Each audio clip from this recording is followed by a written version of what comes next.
Irmãos, irmãs, que Jesus possa abençoar-nos, trazendo-nos ao nosso mundo interior a sua harmonia e a sua paz.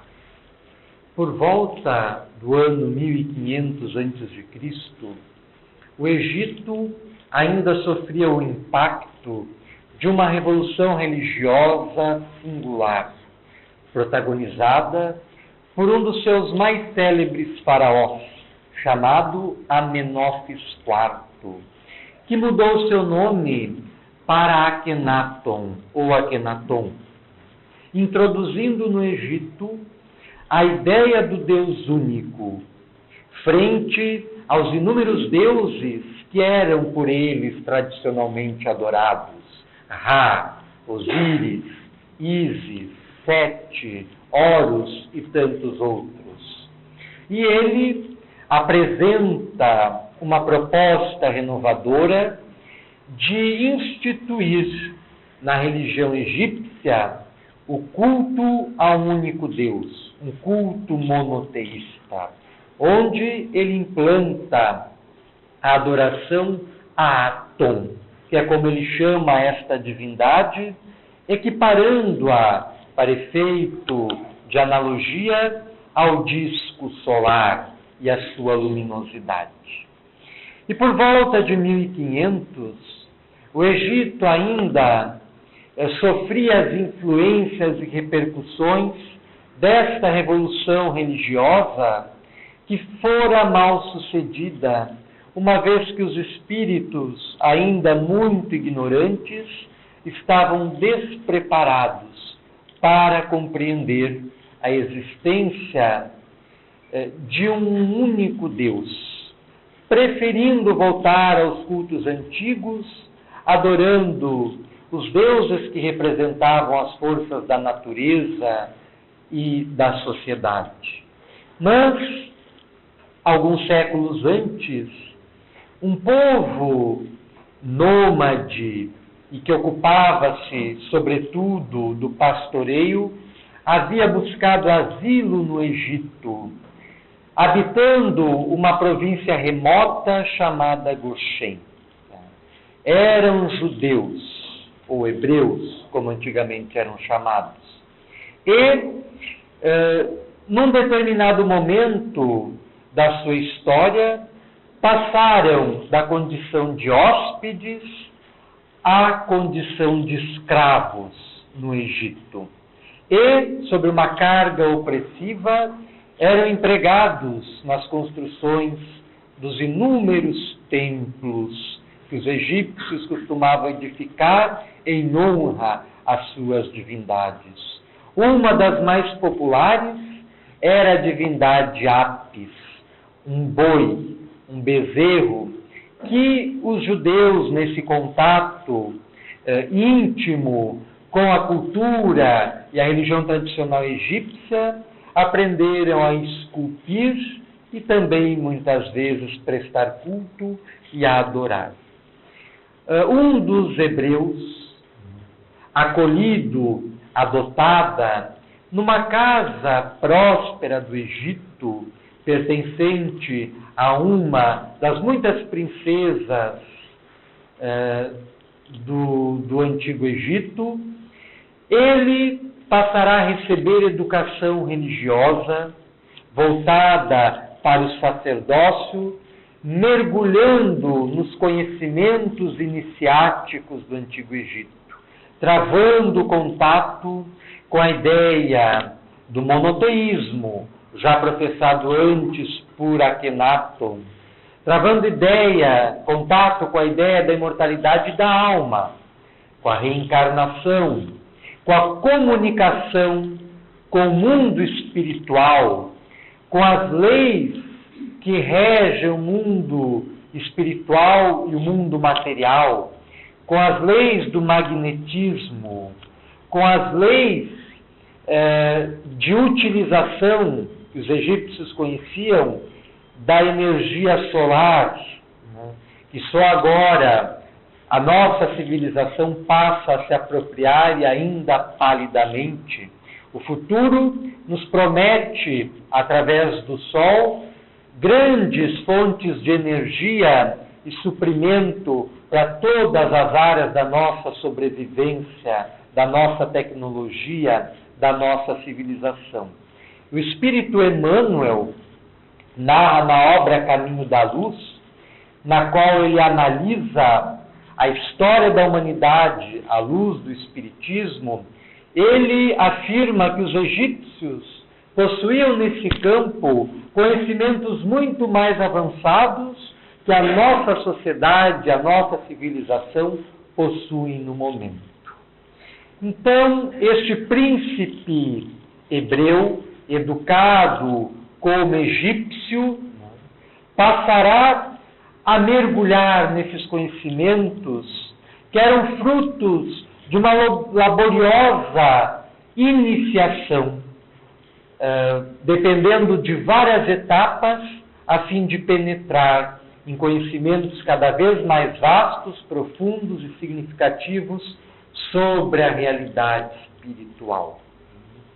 E este príncipe, que virá a ser conhecido mais tarde como Moisés, não renunciará ao seu passado ancestral, carregando consigo a memória de todo o seu povo que havia peregrinado por inúmeros caminhos da antiga Caldeia, da cidade de Ur, de onde eles partem, por volta do 2º milênio antes de Cristo, acompanhando um dos seus principais patriarcas, Abraão, em direção a uma terra onde edificariam para si um novo reino, onde poderiam cultuar a sua divindade protetora.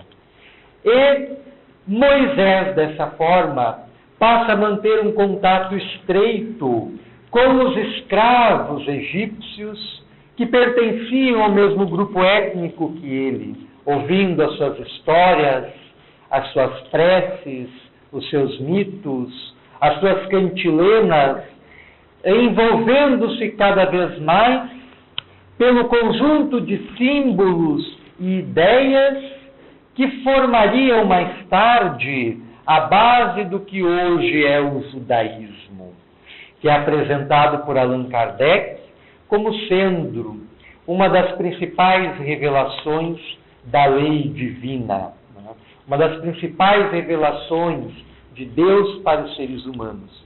Allan Kardec, o codificador da doutrina espírita, na última obra que escreveu antes de desencarnar, no ano de 1868, quando ela é publicada no mês de janeiro, a Gênese, os Milagres, as Predições segundo o Espiritismo, escreve no seu primeiro capítulo, Caracteres da Revelação Espírita, que a palavra revelação vem do latim e significa literalmente sair de sob o véu, algo que está oculto e vem a ser descoberto, devendo ser entendida nesse sentido a palavra revelação nas suas aplicações dentro do Espiritismo. E ele coloca ainda que sempre houve revelação incessante da parte de Deus para os seres humanos. Como conversávamos antes de iniciarmos a exposição, todas as religiões do passado remoto da humanidade guardam apoio e sustentação na revelação de Deus.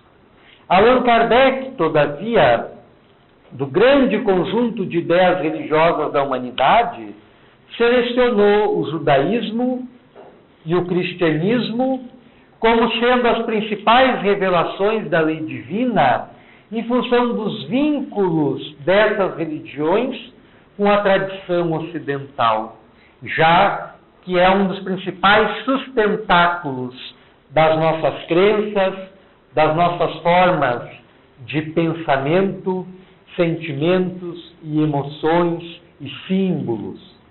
Então, por isso, ele não desmerece as demais, mas, por razões históricas, ele estabelece o judaísmo e o cristianismo como sendo as duas principais revelações da lei divina, sendo complementadas pelo Espiritismo, que ele codificara, tornando-se assim a terceira revelação da lei de Deus. Mas o budismo, o confucionismo, o hinduísmo, o sikhismo, o shintoísmo, o taoísmo, todas essas religiões orientais e outras ocidentais que não citamos, todas elas refletem a inspiração divina. Todas elas constituem revelação de Deus para os seres humanos, a fim de encaminhá-los na direção dos conhecimentos necessários sobre a sua realidade espiritual. Então, esse príncipe egípcio de ascendência hebraica, chamado Moisés, nos seus vínculos com os escravos com os quais se identificava, passará a amar com ênfase cada vez maior e a sofrer com as desmesuras e opressões que aquele conjunto de pessoas que ele considerará como sendo seu povo estava sofrendo. Narram as tradições bíblicas do Antigo Testamento e as talmúdicas que certa feita Moisés passeava sobre um canteiro de obras de um templo que estava sendo edificado em homenagem a Ra, um dos principais deuses do panteão egípcio, quando um feitor egípcio está a repreender severamente com a chibata um hebreu que tinha suas forças físicas em franca falência, estava já estatelado no chão, e o feitor egípcio ordenando-lhe que levantasse e voltasse ao trabalho. E os egípcios eram muito severos para os hebreus. Narram algumas das lembranças que a história oral registrou, que quando, muitas vezes, por motivo de doença, fraqueza ou dificuldade, diminuíam a produção de tijolos, utilizavam no lugar dos mesmos as crianças hebraicas para que eles trabalhassem com cada vez maior operosidade.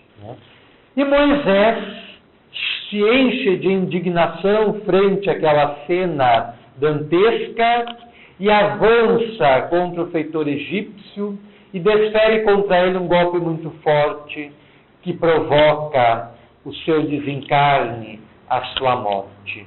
E um egípcio matar outro egípcio era um crime tremendo, ainda mais em civilizações que seguiam como regra geral a pena de talião, olho por olho, dente por dente. E Moisés se vê obrigado a fugir. Vai se asilar nos desertos ermos da região do Sinai e da Península Arábica, onde, no contato com os árabes, vai aprender a tornar-se pastor e vai, a partir de então, ter uma vida mais próxima com a natureza, um contato mais íntimo com as vastidões desérticas e com as amplidões sidéreas, passando a admirar no céu e em suas estrelas mensagens sublimes do mais alto às escuridões da terra. E desta forma, Moisés torna-se mais reflexivo do que era, ainda mais com o seu preparo nas escolas iniciáticas do Egito, sobretudo em Heliópolis, onde ele estudara, e que era uma das cidades com maior tradição no campo dos mistérios egípcios, nos quais, sob o nome dos seus deuses, Ísis e Osíris, acabavam penetrando nos enigmas do universo e da realidade espiritual do ser. Então Moisés vai, a partir de então, nessa sua vida de pastor, ter um contato maior e mais livre com a natureza e vai passar, médium que era, a contactar de forma muito enfática e viva com a espiritualidade. Inclusive recebendo comunicações de um espírito muito evoluído, que vai apresentar-se como guia do povo hebreu e exigir-lhe que fizesse algo para os seus irmãos que haviam ficado cativos, escravos no Egito.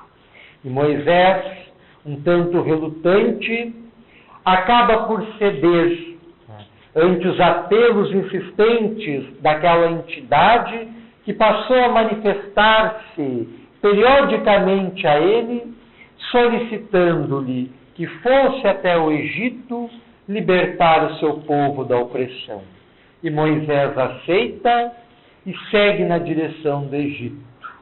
E vai, como advogado do seu povo, frente ao faraó, lutar pela libertação do seu povo. Após muita resistência, o faraó consente que Moisés liberte o seu povo, siga com o seu povo saindo das terras egípcias, indo na direção da terra que serviria de lar para os hebreus, que era a terra que esta entidade prometia ao grupo que ela tutelava, os hebreus. Essa entidade identificou-se com o nome de Javé, ou Jeová, que mais tarde a tradição transformou na divindade impessoal, que nós passamos a adorar enquanto monoteístas, enquanto pessoas que acreditam na existência de um único Deus. Mas, na verdade, era um espírito que se comunicava através da mediunidade de Moisés e que tinha a responsabilidade de guiar e de zelar pela integridade do povo hebreu. E é por isso que esta entidade, ela é bastante egoísta, se nós lermos os primeiros livros bíblicos, o Gênesis, o Êxodo, o Números, Deuteronômios, o Levítico. É uma divindade ciosa, é uma divindade guerreira, é uma divindade que quer o bem dos hebreus, mas em detrimento dos outros povos. É uma divindade exclusivista, mas na verdade, por se tratar de uma individualidade espiritual, de um espírito que tinha a incumbência, a missão de guiar e tutelar o povo hebreu. E Moisés, quando vai para o Egito, através de inúmeras manifestações físicas, em função do seu tipo de mediunidade, assombra o faraó da ocasião, assombra os sacerdotes dos inúmeros templos egípcios, assombra os nobres, assombra os escribas, até que eles consentem que Moisés parta com o seu povo. E narra o texto bíblico que Moisés guia o povo através do mar vermelho que se abre para que o povo passe, e o faraó, se arrependendo, manda os seus soldados no encalço dos hebreus, e quando estes vão atravessar, o mar se fecha, tragando os soldados egípcios e permitindo assim a fuga dos hebreus. Essa passagem do Mar Vermelho, evidentemente que ela encerra em si um mito, certamente que não deu-se dessa forma, mas encerra em si também um símbolo muito importante para a nossa compreensão espiritual. A passagem do Mar Vermelho não deixa de ser uma metáfora para a nossa realidade espiritual. Assim como os hebreus estavam cativos, presos no Egito, nós, enquanto individualidades espirituais, enquanto espíritos, estamos presos ao corpo físico. Assim como os hebreus passaram o Mar Vermelho e alcançaram a sua libertação que eles tanto sonhavam, nós também vamos passar pelo Mar Vermelho, pelo processo da morte, e alcançaremos a libertação espiritual após o decesso, após a desencarnação.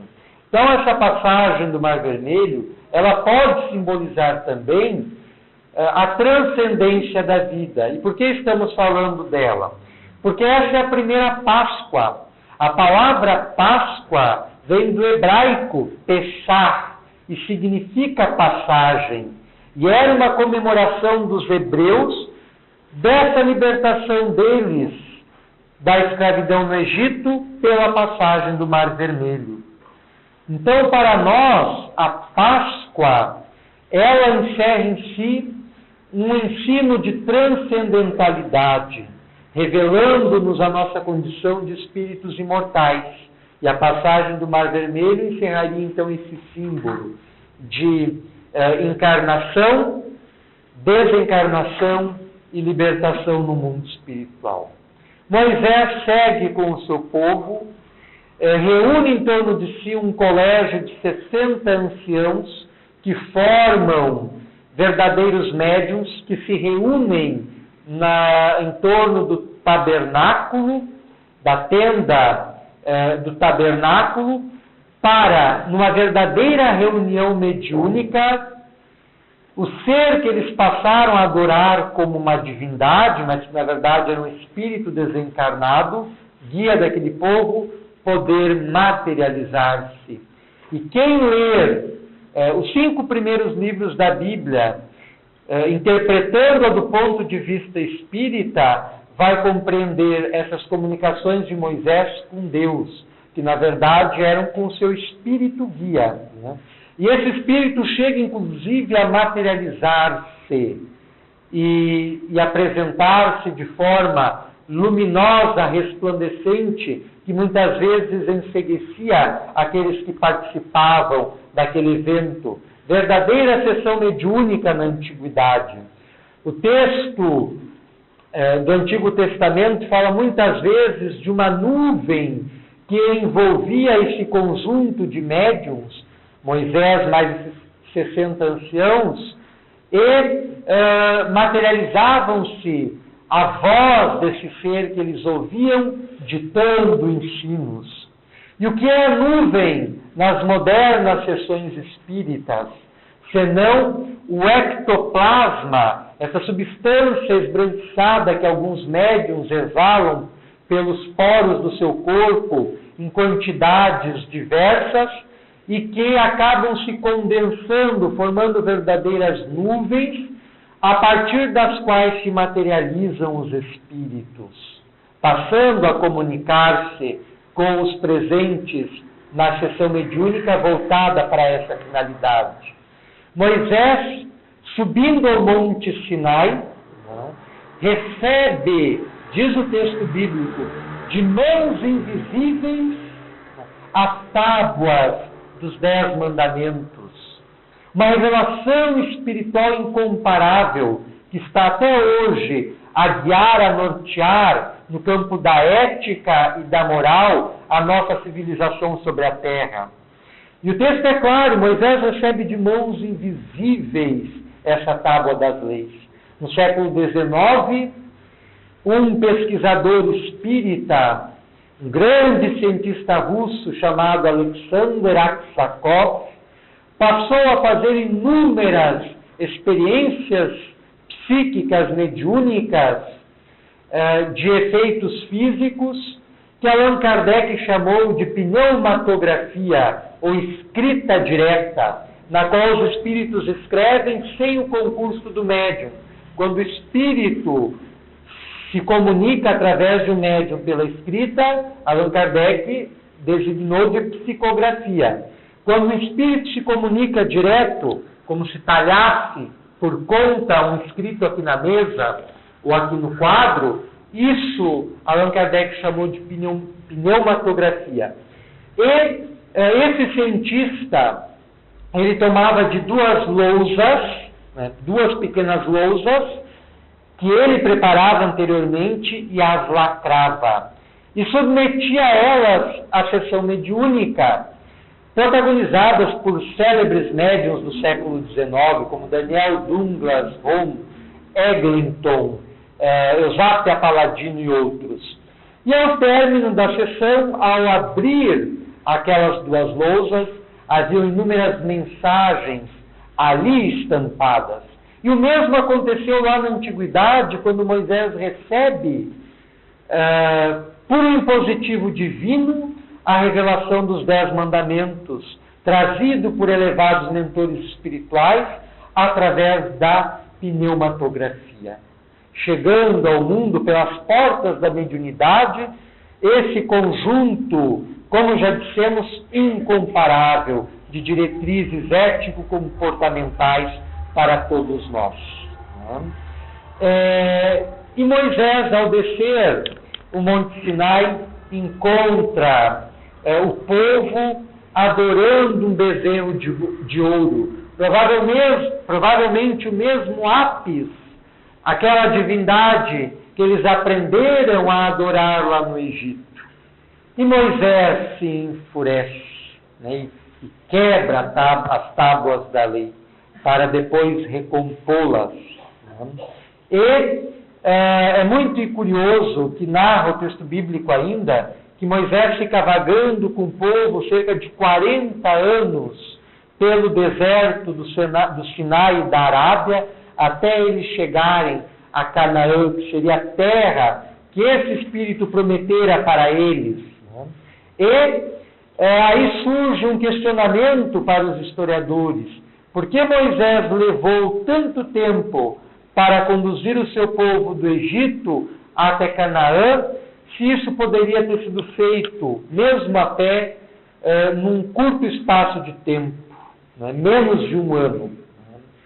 Joana de Ângeles, num livro de entrevistas, inspira o Divaldo Franco, um livro chamado Palavras de Luz, inspira Divaldo Franco a explicar que esses 40 anos, que dá o espaço aproximado de 3 gerações, serviram para que Moisés fosse educando as novas gerações na força e na crença de um Deus único, a fim de que eles abandonassem as crenças antigas que adquiriram lá no Egito, e que aquelas gerações que saíram do Egito, aquela geração que saiu do Egito, morresse e as novas gerações já fossem sendo educadas nos princípios espirituais novos que Moisés estava trazendo como intérprete da espiritualidade maior.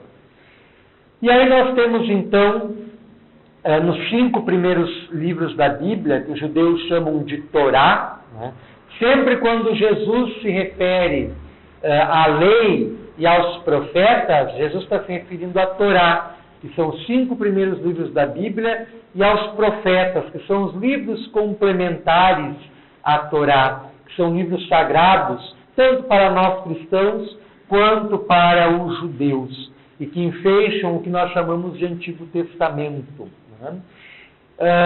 E Jesus vem cumprir sua missão na Terra, justamente no seio do povo hebreu. O único e primeiro povo da história a professar coletivamente uma crença monoteísta, uma crença no único Deus. E é justamente no seio deste povo, atendendo às profecias de todos os médiuns do povo hebreu, que anunciavam, vaticinavam, profetizavam a vinda do Messias para a terra, que deveria trazer a renovação religiosa para os hebreus, cumprisse-se na chegada de Jesus. Embora os hebreus, em sua maioria, os judeus, não tenham aceitado a encarnação de Jesus como sendo o Messias que eles tanto esperavam, porque no seu entendimento incorreto das revelações advindas por Moisés e por inúmeros profetas, o Messias viria trazer não só a revolução religiosa, mas também a política, devolvendo aos judeus a liberdade que eles já não tinham, porque no primeiro século da era cristã, eles encontram-se aprisionados ao jugo romano. A Judéia, a Palestina, é uma pequena província do Império Romano. Na ocasião, quando Jesus inicia as suas pregações, governada por um procurador romano chamado Pôncio Pilatos.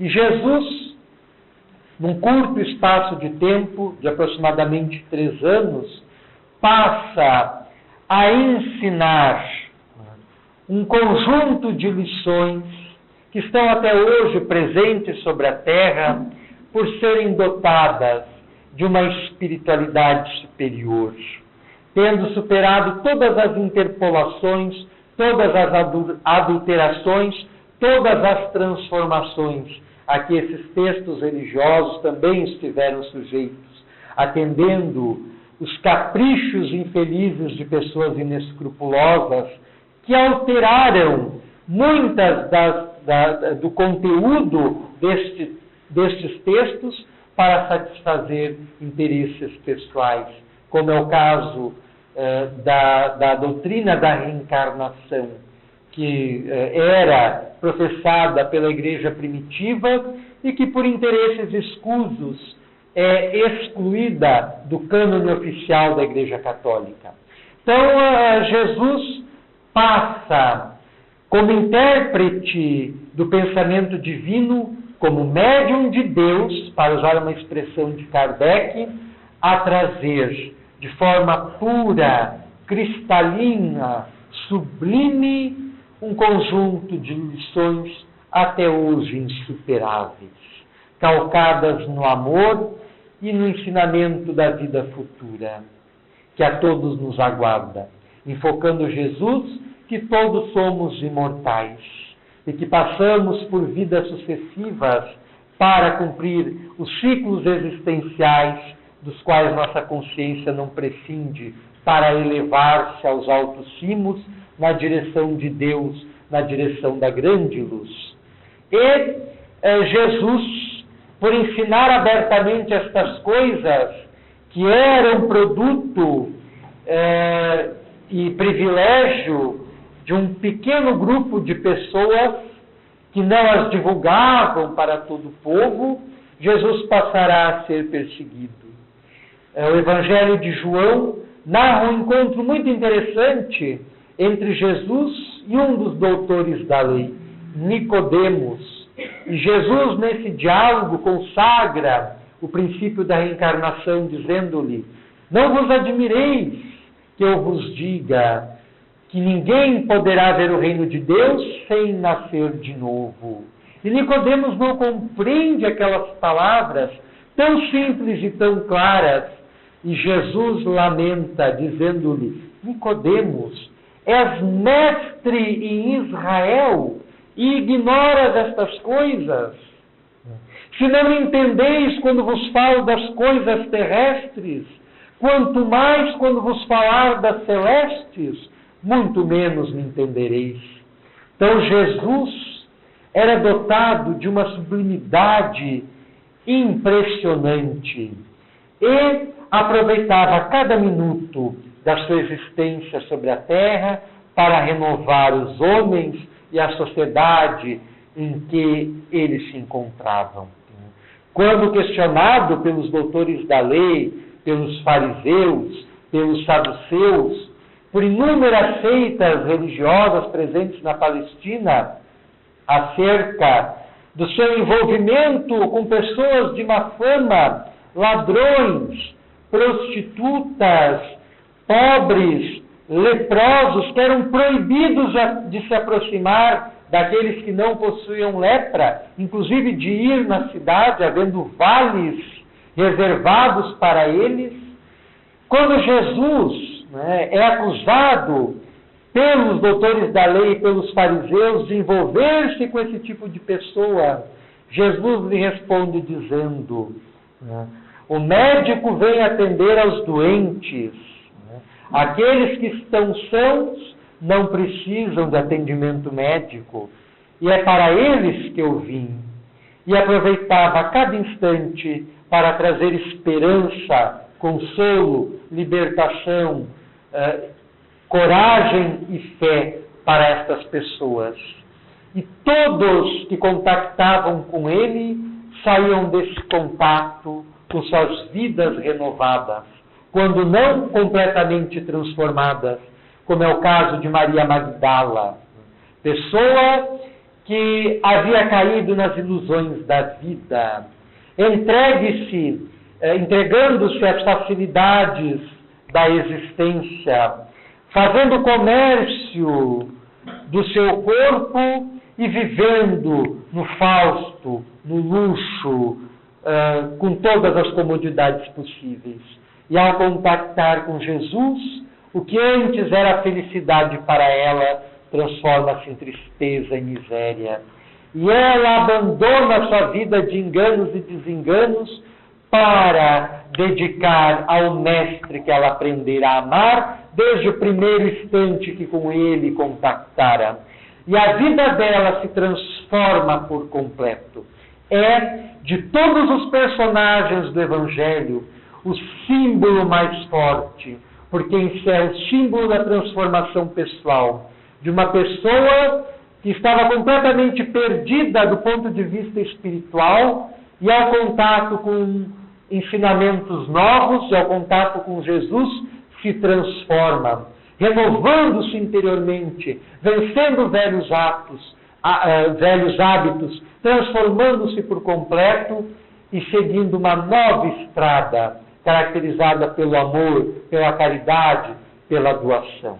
Então, certamente, Madalena é o símbolo mais forte e poderoso da transformação e da autotransformação e serve de inspiração para nós em nossa jornada de desenvolvimento espiritual. E Jesus segue, durante 3 anos, aproveitando o mínimo para ensinar o máximo, transformando momentos simples de colóquio, de conversação, para incutir ensinamentos da mais elevada espiritualidade. Aos ignorantes, que eram incapazes de compreender as suas lições, falava através de parábolas, usando símbolos da natureza e do cotidiano daquelas pessoas para que conseguissem entender, e inserindo nelas a ideia da vida futura, da continuidade após a morte. Num determinado momento, da mesma forma como Moisés sobe ao Monte Sinai para ter um dos contatos mediúnicos mais impressionantes da história, Jesus, que inicia os seus ensinamentos também de um monte,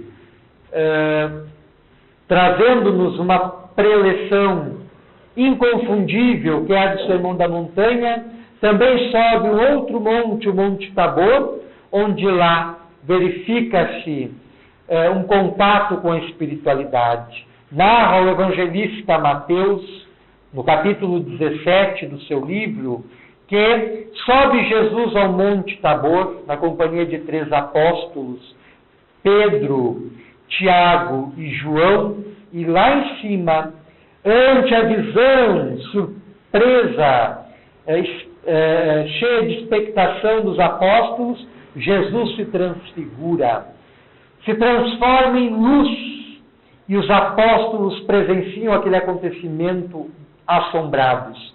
E no mesmo momento, materializam-se, manifestam-se espiritualmente Moisés e Elias, simbolizando as conexões do pensamento evangélico, do pensamento de Jesus com o pensamento hebraico, já que Moisés e Elias são figuras centrais do pensamento judaico, da religião e da tradição judaicas.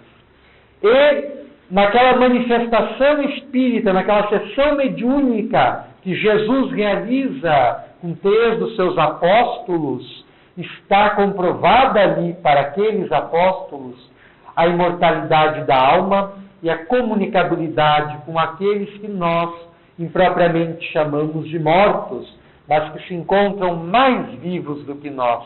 E por que mais vivos? Porque possuem muito mais sensações do que nós. Possuem formas de conhecimento, entendimento e compreensão muito mais avançadas do que nós. E na condição de espíritos encarnados, temos as nossas percepções bloqueadas, diminuídas.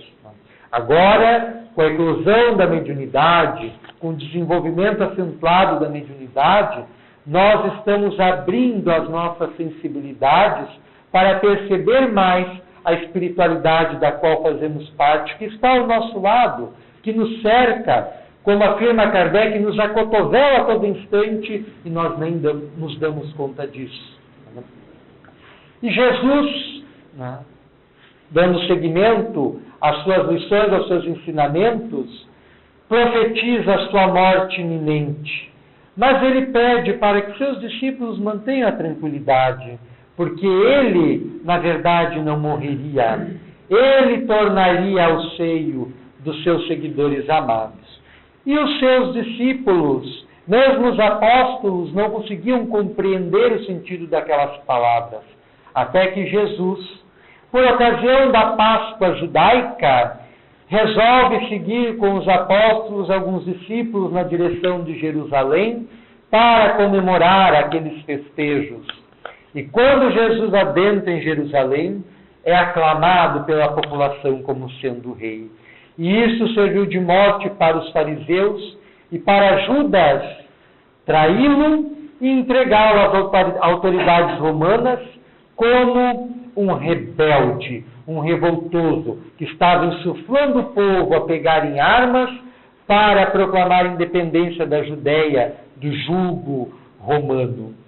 E quando Jesus é entregue pelas autoridades rabínicas, pelos doutores da lei, às autoridades romanas, a Pôncio Pilatos especificamente, porque os judeus não poderiam efetuar nenhum julgamento, as questões legais estavam todas afetas aos romanos, e Pôncio Pilatos tem um momento de encontro com o Cristo, que é fabulosamente descrito numa obra psicografada pelo médium Chico Xavier, de autoria do espírito Emmanuel, que era um senador romano na época, Públio Lentulus, e que estava na Judéia por ocasião da crucificação do Cristo, e que poderia ter intercedido junto a Pôncio Pilatos pela libertação do Cristo, e não o fez. Ao Cristo que havia restituído a saúde a um dos seus filhos que encontrava-se adoentado. E Pôncio Pilatos, esse encontro então é descrito, de Jesus com Pôncio Pilatos, é descrito de forma admirável nessa obra, há 2000 anos. Aquele que não leu está com uma lacuna muito grande na sua formação intelectual espírita, na sua formação doutrinária. Precisa ler. É uma obra indispensável. Há 2000 anos, 50 anos depois, que é a continuação, Ave Cristo, Paulo e Estevão, Renúncia, são 6 obras que não existem palavras para descrevê-las. São romances históricos, recebidos pelo médium Chico Xavier, e que apresentam uma narrativa impressionante. Não, repetimos, não existe palavras para descrever. Tem que ler essas obras. Né? E esse encontro é sublime. Né? Pôncio Pilatos interroga Jesus se ele é rei, e Jesus diz: eu não sou rei, tu o dizes. O meu reino não é deste mundo. Então Jesus faz referência direta à imortalidade da alma. Mas mesmo assim, mesmo Pôncio Pilatos não querendo puni-lo com a morte, ele cede às pressões feitas pelo rabinato e Jesus é crucificado. Mas vem a ressuscitar mais tarde. Essa ressurreição se deu do ponto de vista espiritual. E Jesus manifesta-se, primeiramente, a Maria Madalena. para nós identificarmos a importância dessa figura. Jesus poderia ter aparecido para Pedro, em primeiro lugar, que foi o seu continuador imediato, mas não, ele escolhe Madalena, porque reconhece o esforço interior que ela fez para renovar-se, para transformar-se para melhor. E Jesus, com a sua ressurreição, confirma a imortalidade da vida. O Espiritismo, e essa é a Páscoa cristã, né? E que encerra este símbolo, esse emblema da imortalidade do ser, da sobrevivência da vida após a morte. E o Espiritismo, na condição de terceira revelação, da mesma forma, consagra os ensinamentos do judaísmo e do cristianismo, ensinamentos morais, espirituais dessas tradições, confirmando a ideia da imortalidade do ser, da reencarnação, da comunicação com os espíritos e estabelecendo em Jesus o parâmetro para as nossas vidas. O Espiritismo entende a Páscoa justamente nesse sentido de ressurreição espiritual. A morte não existe, a vida segue além, em outras esferas, em outras dimensões, em outros ambientes vibratórios. Sendo Jesus, né, o caminho, a verdade e a vida que deveremos seguir. E gostaríamos de encerrar com uma pequena mensagem de Joana de Ângeles, intitulada O Teu Cristo. Possuis recursos inimagináveis que estão em germe em tua alma, aguardando os teus estímulos. Por enquanto, sintoniza as tuas províncias de sombra por onde transitaste e já deverias ter te libertado da sua presença. Vês que outra, descobres toda a força que jaz em ti, aguardando. Jesus utilizou-se dos seus recursos para demonstrar as finalidades a que se destinavam. Acalmou os ventos e devolveu ao mar a sua tranquilidade. Liberou obsidiados e restituiu o equilíbrio aos obsessores. Sarou enfermidades e recuperou doentes da alma. Multiplicou pães e peixes e alimentou espíritos espaimados da verdade. Iluminou a terra e jamais se eclipsou. Possuis o Cristo interno, poderoso que é teu, mas o mantens manietado, sem ensejar-lhe ação.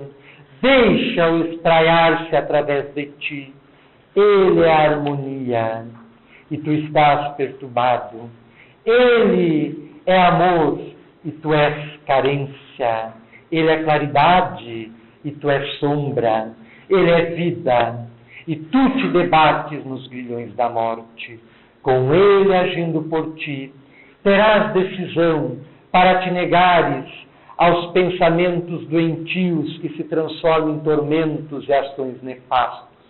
És, antes de tudo, o teu mundo interior, e porque aí ele habita, todo te renova, para que desmargem, que estuem as tuas potencialidades para a realização do programa de paz e vida a que estás vinculado.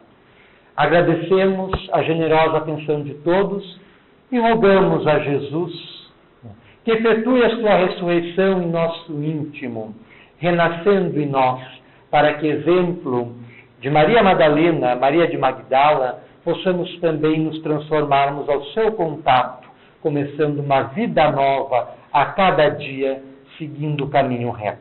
Muito obrigado.